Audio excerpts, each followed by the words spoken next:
Hello, everybody out there, and welcome back to another Legends of Tomorrow episode review. This is for episode 2, which is basically part 2 to the pilot, so no new episode title yet. However, this episode gave me mixed feelings, and as always, remember, non-spoiler first, spoiler second. I will warn you guys before I get into any spoilers.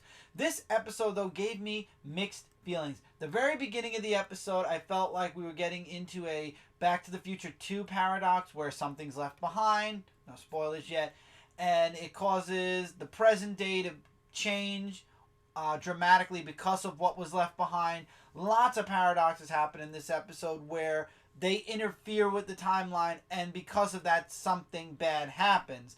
Obviously, by the end of the episode, things kind of resolve themselves. We get to see a main character kind of, how do I put this bluntly? We had a death in the first episode, and we have a death in this episode as well. And we get to see more Vandal Savage in this episode, which was really good. We get to see Ray Palmer and Captain Cold really. I don't want to say getting along, but you get to see the team. First of all, you can tell that the team does not work well without Rip Hunter's guidance. And at the beginning of the episode, because of Rip's lie to them, none of them want to do the plan his way. They want to do it their own way, and because they want to do it their own way, each one of their ways is wrong. Professor Stein screws up. Captain Cold screws up. There are a lot of screw-ups because they don't know. They don't understand, and that's why so many problems occurred during this episode. And because of that, it led to what was basically the end of the episode. Long story short. I did like the development of the characters, though. You get to see them finally just, starting to click as a team, which was really good. And I like the beginning had me questioning if I was really going to like this series because I was afraid it was going to become very Back to the Future-esque. But by the end of the episode, it really took on its own entity, and it really just made me... It took all of the feelings I had that first half hour and erased it and put me right back on the I really can't wait to see what happens next week thought zone, or whatever you want to call it. Mind frame. So that's my non-spoiler review for this episode. If you haven't seen it yet, I would definitely recommend checking it out before you watch the next part of this review. If you haven't seen it yet, put this video in your watch later pile and come back after you see the episode, because from this point on, we are going into spoilers. So, the end of the last episode, we saw Vandal Savage was buying a nuke, or had a nuke. Turns out Vandal Savage is going to be at an auction with nukes.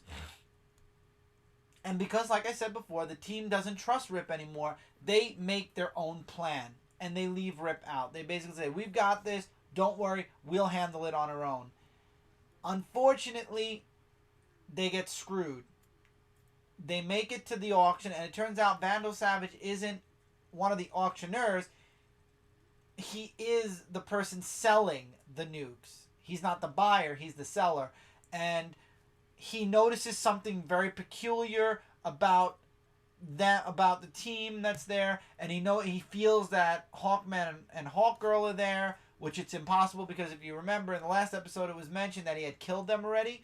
So he knew something was up, and unfortunately a humongous fight breaks out, and he gets to see Adam with his uniform, with his tech. He gets to see Firestorm. He basically learns everything about the team, and of course he escapes. Unfortunately, throughout this fight, and this is where I started feeling very Back to the Future 2-esque, Ray drops a piece of his technology, which is basically his blaster for his arm.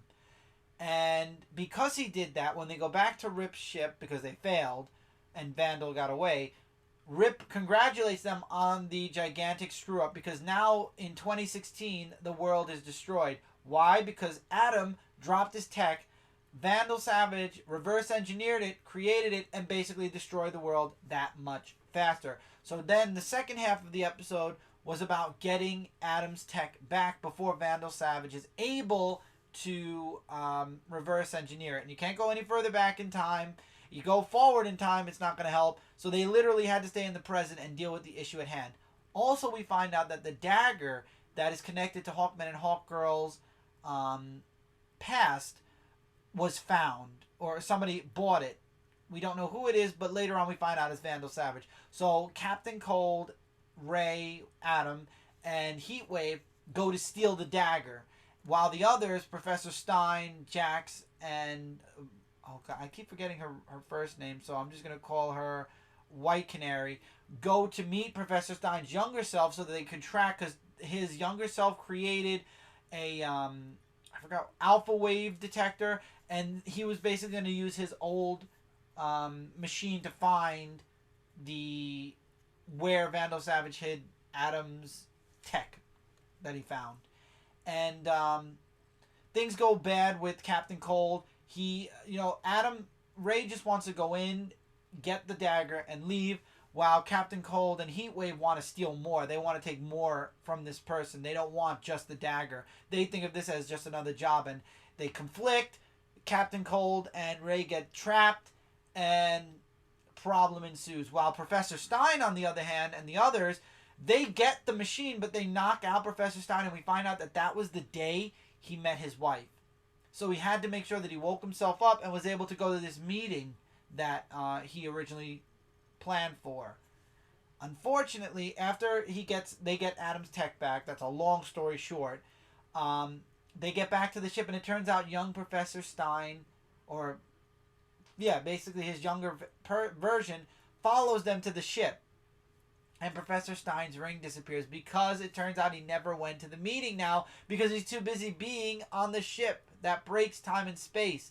So already we've got 2016 in ruins because of the technology from the Atom, which now they have back. So now you don't have to worry about that. But now Professor Stein lost his wife in a sacrifice, basically, in order to get that tech back. So he basically sacrificed his marriage so that 2016 could still exist. Young Stein gets, taken off the ship. He basically says, don't worry about it. You have other things. Go live your life and be happy. And that's that. So he never finds out that that's his older self. The rest of the team goes off to save Atom, Heatwave, and Captain Cold. Unfortunately, Vandal Savage, like I said, it's revealed that it's Vandal Savage's house. Hawkman and Hawkgirl go after Vandal Savage while the others are fighting outside all of Vandal Savage's soldiers or whatnot. And this is the biggest spoiler here. Vandal Savage ends up killing Hawkman. He stabs him. It turns out we find out the dagger can kill Vandal Savage, but Hawkman can't be the one to use it. It had to be Shiera. It had to be Hawkgirl. And we found this out too late. Hawkman ends up dying. He gets stabbed and dies. He also stabs Hawkgirl, but the team shows up and is able to save her at least. She is the only one that can get the dagger and kill Vandal Savage. And obviously this is going to play into future episodes. So we know Hawkgirl is going to be alive, but unfortunately it looks like Hawkman is no longer part of the equation of the Legends of Tomorrow anymore, which is really sad. I don't know, maybe they'll find a way to bring him back. For right now, though, Hawkman is considered dead. Hawkgirl survives, and she's very upset about it because Carter was in love with her, but she didn't feel the same way. She didn't like that Destiny said that no matter what, they were always going to fall in love. And the truth was, by the middle of this episode, she finally felt it, and she didn't tell him. And now she won't be able to tell him, at least not in this lifetime, and that's what really kills her the most. I have a feeling by the end of this season, maybe she will be able to, depending on if there's a Legends of Tomorrow Season 2. It turns out that, Rip made a call and saved Professor Stein's marriage. He forced young Professor Stein to kind of go to the event that he didn't want to go to, and he ended up meeting his wife, and they got married. So basically, all the damage that was done in this episode was undone, and Professor Stein feels, he was very grateful to Rip for what he did, and by the end of this episode, the team realizes Rip has to be the leader, and they are finally willing to let Rip be their leader, because now Captain Cold, everybody has a reason now to want to kill Savage, and I love Captain Cold's reasoning. He's like, I didn't know Hawkman from the next guy. I wouldn't have known who he was, Carter, but one thing I learned is you don't mess with my crew or else. And he said, he killed one of my crew. I want to get him now.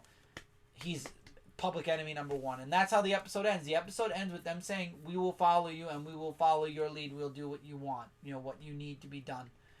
So they're not basically working as their own team anymore. Now they are working with Rip instead of against him, because they see if they work against him, they're just going to continue to screw things up in the past more and more. Rip kind of has a knowledge of what they can and can't do, and he's the one that's going to be able to lead them to finally defeat Vandal Savage once and for all. I can't say enough of really great things about Legends of Tomorrow. I'm really, really happy with this season so far. It's only 2 episodes in, and it's really good. Vandal Savage right now is in the Superman comics, so I'm watching Superman get picked apart by Vandal Savage. I'm watching the Legends of Tomorrow getting picked apart by Vandal Savage. I can't wait to see both in DC's Superman's comics and in Legends of Tomorrow. Vandal Savage basically get what he deserves. If this is a 10 to 11 or 12 episode season, we're going to have 3 months of this, and Vandal Savage is done. I know for a fact that Superman is going to be another 2 months. So within the next 3 months, Vandal Savage should be completely and utterly taken care of. I don't know if there's Legends of Tomorrow 2, if that's going to be the same focal point, stopping Vandal Savage. But if not, then hopefully they'll be able to deal with Vandal Savage in Season 1. I really enjoyed this. I definitely recommend it. The action was awesome. The dialogue was great. The character development continues to be amazing. And it was really fun. As much as I was questioning the episode with the Back to the Future 2 feeling at the beginning, by the end, I was ready for the next episode. So I'm excited for episode 3. If you guys didn't check this episode out, shame on you for wanting to hear spoilers first, but probably you could have gone anywhere to find out. But hopefully you guys will go check it out. It's a really great series so far. It's only 2 episodes in. We've got at least 10 more to go, or at most 10 more to go. So hopefully they'll be as good as these past 2 episodes. And with that, that's it for this review, guys. As always, links in the description below. Check them out at your leisure. Let me know in the comments below what you guys thought of part 2 to the pilot episode of Legends of Tomorrow. What do you guys think of the first 2 episodes of Legends of Tomorrow? Personally, I really like it. I'm really sad to see Hawkman go so early on in the series, especially because this is still considered the pilot story arc. Hopefully we'll get him back somehow at some point. Maybe he's gone forever. I don't know, but hopefully we'll be able to get him back, or maybe Hawkgirl by the end of the season will make the ultimate sacrifice to stop Vandal Savage. I don't know. Predictions are welcome in the comments below as well. So until next time, everybody, keep reading, keep collecting, and I will see you guys really soon in the next video.